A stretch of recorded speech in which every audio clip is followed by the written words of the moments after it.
100 మంది నేరస్తులు తప్పించుకున్నా పర్వాలేదు కానీ ఒక్క అమాయకుడు శిక్షకు గురి కాకూడదన్న సూక్తి వినడానికి బాగానే ఉంటుంది, ఆచరణలోనే ఇది నవ్వుల పాలవుతోంది.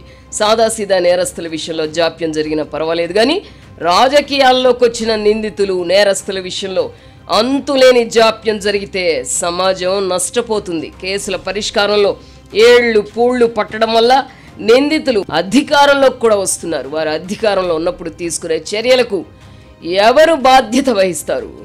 బహుశా ఈ కారణంగానే కాబోలు సుప్రీంకోర్టు ప్రధాన న్యాయమూర్తులుగా పనిచేసిన కొందరు ఆర్థిక నేరాలు, క్రిమినల్ నేరాలతో సంబంధం ఉన్న ప్రజాప్రతినిధులపై కేసుల విచారణను ఏడాదిలోగా పూర్తి చేయాలని తీర్పిచ్చారు. ప్రజాప్రతినిధులపై ఉన్న కేసుల విచారణకు గడువు ఉండాలనే కదా ఇటువంటి ఉత్తర్వులు ఇచ్చింది. అయితే దురదృష్టవశాత్తు ఈ ఆదేశాలు ఏవి అమలు కావడం లేదు. చట్టంలోని లొసుగులే అందుకు కారణమైతే వాటిని సవరించాలని సర్వోన్నత న్యాయస్థానం సూచించలేదా? కాలానుగుణంగా ఎన్నో చట్టాలను సవరించుకున్నాం, కొత్త చట్టాలను చేసుకుంటున్నాం. ప్రజాప్రతినిధులపై విచారణ త్వరితగతిన పూర్తి కావాలన్న సుప్రీంకోర్టు ప్రధాన న్యాయమూర్తులుగా పనిచేసిన వారి ఆదేశాలకే దిక్కు లేకుండా పోతే ఎలా? ఈ కారణంగా న్యాయ వ్యవస్థ విశ్వసనీయత దెబ్బతినదా? తీవ్రమైన నేరాలు జరిగినప్పుడు ప్రజల్లో కలిగే ఆగ్రహావేశాలను చల్లార్చడం కోసం ఫాస్ట్ ట్రాక్ కోర్టులు ఏర్పాటు చేసి సత్వరమే శిక్షలు పడేలా చేస్తున్నారు కదా. ప్రజాప్రతినిధులపై ఉన్న కేసుల్లో కూడా శీఘ్ర పరిష్కారం కోసం ఫాస్ట్ ట్రాక్ కోర్టులు ఎందుకు ఏర్పాటు చేయకూడదు? ఆంధ్రప్రదేశ్ మాజీ ముఖ్యమంత్రి జగన్మోహన్ రెడ్డి విషయమే తీసుకుందాం. ఆయన దాదాపుగా 13 ఏళ్లుగా బెయిల్ మీదే ఉన్నారు. మధ్యలో 5 ఏళ్ల పాటు ముఖ్యమంత్రిగా పనిచేశారు. ఆ సమయంలో ఆయన నిర్ణయాల వల్ల రాష్ట్రం నష్టపోయిందని భావించడం వల్లనే గత ఎన్నికల్లో ఆయనను ప్రజలు 11 సీట్లకే పరిమితం చేశారు. అతనిపై నమోదైన అవినీతి కేసులలో కనీసం విచారణ కూడా ప్రారంభం కావడం లేదు. గడువు లేకపోవడం వల్లనే కదా ఇలా జరుగుతోంది. విచారణ పూర్తి చేసి ఆయన నిర్దోషి అని తేల్చితే ఎవరికి అభ్యంతరం ఉండదు కదా. పుష్కర కాలం దాటినా జగన్మోహన్ రెడ్డి ఆర్థిక నేరస్తుడో కాడో తేల్చుకోలేని స్థితిలో ప్రజలు ఉండడం ఏమిటి? అతను దాఖలు చేసిన డిశ్చార్జ్ పిటిషన్కు కూడా అతిగతి లేదు. ఫలితంగా జగన్ వంటి వారు చట్టంతో చెలగాటమాడుతున్నారు. ఎట్టకేలకు 6 ఏళ్ల తర్వాత జగన్మోహన్ రెడ్డి సిబిఐ కోర్టు ఎదుట హాజరయ్యారు. ఈ సందర్భంగా చోటు చేసుకున్న హై డ్రామా విషయం తర్వాత చర్చించుకుందాం. కోర్టు అనుమతితో విదేశాలకు వెళ్లిన జగన్మోహన్ రెడ్డి కోర్టుకు తెలిపిన ఫోన్ నెంబర్లలో అందుబాటులో లేరని సిబిఐ న్యాయస్థానానికి ఫిర్యాదు చేసింది. దీనిపై అతడిని ఈ నెల 20న కోర్టుకు హాజరు కావాల్సిందిగా సిబిఐ కోర్టు ఆదేశించింది. విధి లేని పరిస్థితిలో ఆయన కోర్టుకు హాజరయ్యారు. ఈ సందర్భంగా కోర్టులో జరిగింది తెలిస్తే ఆశ్చర్యం కలుగుతుంది. నిందితులు ఎవరైనా వారి కోసం కేటాయించిన స్థానంలో న్యాయమూర్తి ఎదుట నిలబడి ఉండాలి. జగన్మోహన్ రెడ్డి మాత్రం సాక్షులకు కేటాయించిన చోట కూర్చున్నారు. కేసు విచారణకు వచ్చినప్పుడు విదేశీ పర్యటన నుంచి మీరు ఎప్పుడు తిరిగి వచ్చారు అని న్యాయమూర్తి ప్రశ్నించగా 20వ తేదీనా అని జగన్ చెప్పారు. దీంతో పక్కన ఉన్న న్యాయవాది కల్పించుకొని అక్టోబర్ 20వ తేదీనా అని న్యాయమూర్తికి తెలిపారు. తర్వాత మీరు చెప్పుకునేందుకు ఏమైనా ఉందా అని న్యాయమూర్తి ప్రశ్నించగా ఏమీ లేదని జగన్మోహన్ రెడ్డి చెప్పారు. అంతే, విచారణ పూర్తయిపోయింది. సిబిఐ దాఖలు చేసిన పిటిషన్ను కోర్టు కొట్టివేసింది. ఆ తర్వాత అదే కోర్టు హాల్లో ఉన్న కొంతమంది న్యాయవాదులు జగన్మోహన్ రెడ్డితో సెల్ఫీలు దిగారు. ఇది కోర్టు నియమాలకు విరుద్ధం. కోర్టు హాల్లో ఫోన్ల వినియోగం నిషిద్ధం. నిందితులు, సాక్షులు నిశ్శబ్దంగా ఉండాలి. వారి జేబులలో ఫోన్లు ఉండకూడదు. జగన్మోహన్ రెడ్డికి స్పెషల్ ప్రివిలేజెస్ ఉన్నాయేమో తెలియదు. ఆయన నిందితులకు కేటాయించిన స్థానంలో కూడా కూర్చోలేదు. అయినా కుశల ప్రశ్నలు వంటి ప్రశ్నలు అడగడానికి జగన్మోహన్ రెడ్డిని కోర్టు ఎందుకు పిలిపించిందో తెలియదు. జగన్మోహన్ రెడ్డి కోర్టు హాల్లోకి ఆలస్యంగా రావడం వల్ల ఇతర కేసుల విచారణలో జాప్యం జరిగి సాక్షులు ఇబ్బంది పడ్డారు. అతనికి మాత్రం ప్రాధాన్యత ఇచ్చారు. న్యాయ వ్యవస్థలో ఎంతటి వాడైనా కోర్టు హాలులో ఒదిగి ఉండాల్సిందే. పివి నరసింహారావు అంతటి వాడే జేఎంఎం ముడుపుల కేసులో న్యాయస్థానానికి వెళ్ళి న్యాయాధికారి ఎదుట నిలబడ్డారు.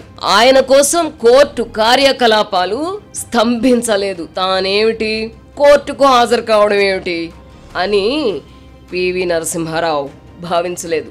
జగన్మోహన్ రెడ్డి మాత్రం అలా భావిస్తున్నారు. అందుకే కోర్టు విచారణకు హాజరు కావడానికి ఆయన మొరాయిస్తున్నారు. ఈ క్రమంలో న్యాయ వ్యవస్థపై ఒత్తిడి తేవడం కోసం అతడు ఎంచుకున్న మార్గం కూడా అనితర సాధ్యం. జగన్ కంటే ఎక్కువ కాలం ముఖ్యమంత్రిగా పనిచేసిన చంద్రబాబు కూడా స్కిల్ కేసులో తనను అరెస్ట్ చేసినప్పుడు జనాల్ని పోగేసి హడావుడి చేయకుండా న్యాయాధికారి వద్ద వినయంగా నిలబడ్డారు. జగన్మోహన్ రెడ్డి ఆకాశం నుంచి ఊడిపడలేదు. నిందితుడిగా కోర్టుకు హాజరు కావాల్సిన పరిస్థితికి ఒక రకంగా సిగ్గుపడాలి. జగన్మోహన్ రెడ్డి అలా కూడా భావించడం లేదు. తనను మళ్ళీ కోర్టుకు పిలవకుండా ఉండడం కోసం స్వరాష్ట్రం నుంచి జనాన్ని పోగేసి హడావుడి సృష్టించారు. ఆయన ఏదో సాధించడానికి వస్తున్నాడు అన్నట్టు సోషల్ మీడియాలో బిల్డప్పించుకున్నారు. హైదరాబాద్లో కూడా ఆయనపై ప్రజాభిమానం ఉప్పొంగింది అని ప్రజలను నమ్మించే స్కెచ్ వేశారు. అదంతా స్టేజ్ మేనేజ్డ్ డ్రామా అని అతడికి తెలుసు. అయితే కొంతమంది తమను తాము మోసగించుకుంటూ జనాన్ని మోసగించాలని ప్రయత్నిస్తారు. జగన్మోహన్ రెడ్డి ఈ కోవకు చెందినవాడే. అతను బేగంపేట ఎయిర్పోర్ట్లో దిగి నాంపల్లిలోని సిబిఐ కోర్టుకు వెళ్ళి అక్కడి నుంచి లోటస్ పాండ్కు చేరుకునే వరకు కనిపించిన హడావుడి బేగంపేట నుంచి తిరిగి బెంగళూరుకు వెళ్ళేటప్పుడు కనిపించలేదంటే ఈ డ్రామా వెనక ఉద్దేశం తెలియడం లేదా?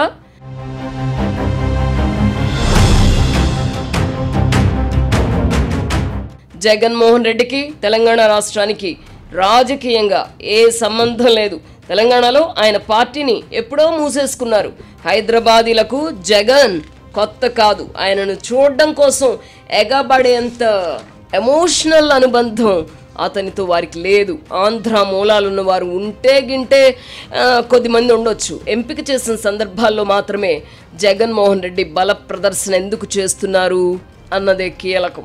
తాడేపల్లి ప్యాలెస్ నుంచి ఆయన తరచుగా విజయవాడ ఎయిర్పోర్ట్కు వెళ్తారు. అప్పుడేమీ జనం పోటెత్తరు. బెంగళూరు ఎయిర్పోర్ట్లో సాదాసీదాగా దిగి యలహంక ప్యాలెస్కు వెళ్తారు. అక్కడ ఎయిర్పోర్ట్లో ఆయన ఎవరు పట్టించుకోవడం లేదు. నిజంగా అతనిపై ప్రజాభిమానం ఉప్పొంగిపోతుంటే కాలు బయట పెట్టిన ప్రతిసారి జనం పోటెత్తాలి కదా. కేవలం పరామర్శలకు బయలుదేరినప్పుడు, ఇప్పుడు ఇలా కోర్టుకు హాజరు కాకుండా తప్పించుకునే ఎత్తుగడలు వేసినప్పుడే జనం పోటెత్తడం ఏమిటి? అది కూడా ఎంపిక చేసిన మోకకు మాత్రమే ఆదేశాలు వెళ్తాయి. అంటే జగన్ కావాలనుకున్నప్పుడు మాత్రమే జనం పోటెత్తుతారు. ప్రజాభిమానం ఉప్పొంగడం పచ్చి అబద్ధం అని జగన్తో పాటు అతని అనుచరులందరికీ తెలుసు. అయినా వారు భ్రమల్లో ఉంటూ ప్రజలను కూడా భ్రమల్లోకి నెట్టే ప్రయత్నం చేస్తున్నారు. తమాషా ఏమిటంటే దీనికంతటికీ కర్త కర్మ క్రియ అయిన జగన్మోహన్ రెడ్డి తోలుకొచ్చిన వాళ్ళని చూసి నిజంగానే మురిసిపోవడం, వాళ్ళు సీఎం సీఎం అని చేసే అర్ధరహిత నినాదాలకు ఉప్పొంగిపోవడం వింతల్లోకెల్లా వింత. ఎన్నికలు జరిగి ఏడాదిన్నర కూడా కాలేదు. ఇంతలోనే ఎన్నికల్లో ఓడిపోయిన వారి కోసం ప్రజలు అల్లాడిపోవడం అసంభవం. ఒకప్పుడు కమ్యూనిస్టులు నిర్వహించిన మహాసభలకు లక్షల సంఖ్యలో కార్యకర్తలు వచ్చేవారు. ఆ ప్రాంతమంతా ఎరుపు రంగు అలుముకునేది. ఆ వాతావరణం చూసిన వారికి కమ్యూనిస్టులు చాలా బలంగా ఉన్నారన్న అభిప్రాయం కలిగేది. నిజమేమిటంటే కమ్యూనిస్టులు అప్పట్లో ఎక్కడ సభలు పెట్టినా అదే మనుషులు వెళ్ళేవారు. అది ప్రజాబలం కాదు, ప్రదర్శన మాత్రమే అని తెలియడానికి ఎంతో కాలం పట్టలేదు. జగన్మోహన్ రెడ్డి స్వీయ డైరెక్షన్లో ప్రస్తుతం జరుగుతున్న ఈ జన సమీకరణ అనే డ్రామా కూడా ఇదే కోవలోకి వస్తుంది. అంతిమంగా జగన్మోహన్ రెడ్డి తనను తాను వంచుకుంటున్నారు. అందులో రాజకీయ ఎత్తుగడ ఉంటే ఉండవచ్చు. రప్ప రప్ప గంగమ్మ జాతర వంటి ప్లకార్డులు ప్రదర్శిస్తూ జనాన్ని భయపెట్టే ఏ నాయకుడైనా అధికారానికి చేరువ కాగలడా? అయినా అదే మార్గాన్ని ఎంచుకున్నారంటే సొంత కేడర్లో ఆత్మవిశ్వాసం నింపి ప్రత్యర్థి కేడర్లో భయం నింపడమే ఇందులోనే ఆంతర్యం కావచ్చు. 2024 ఎన్నికలకు ముందు అప్పటి ప్రతిపక్ష నేత చంద్రబాబు వెళ్ళినప్పుడు జనం ఇలా వెర్రెక్కినట్టు వ్యవహరించలేదే. చేయాల్సిందేదో పోలింగ్ రోజు చేసి చూపించారు.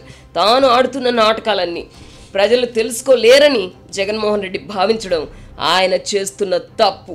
ఎంపిక చేసుకున్న సందర్భాల్లోనే బల ప్రదర్శన చేస్తున్నారన్న విషయం ప్రజల్లోకి వెళ్ళిపోయింది. ప్రజాప్రతినిధుల కేసుల విచారణలో జరుగుతున్న అంతులేని జాప్యం వల్లనే కదా జగన్మోహన్ రెడ్డి వంటి వారు ఇలాంటి ఆటలు ఆడుతున్నారు. మిగతా విషయాలలో వలె ప్రజాప్రతినిధులపై దాఖలైన కేసులు, ముఖ్యంగా ఆర్థిక నేరాలతో సంబంధం ఉన్న వారిపై నిర్దిష్ట కాల పరిమితిలో విచారణ పూర్తి చేయడానికి సర్వోన్నత న్యాయస్థానం చర్యలు తీసుకుంటే ఈ దేశానికి ఎంతో మేలు చేసినట్టు అవుతుంది. జగన్ మోహన్ రెడ్డి వంటి వారి కేసుల విచారణకైనా ఫాస్ట్ ట్రాక్ కోర్టులు ఏర్పాటు చేయడంలో సుప్రీంకోర్టు చొరవ తీసుకుంటుందని ఆశిద్దాం. లేని పక్షంలో ఎవరి మీద ఎవరికి నమ్మకం ఉండదు. వ్యవస్థలపై ప్రజలలో నమ్మకాన్ని పాదుగొల్పాల్సిన బాధ్యత ప్రధానంగా న్యాయ వ్యవస్థపైనే ఉంటుందని నమ్ముదాం, ఆశిద్దాం.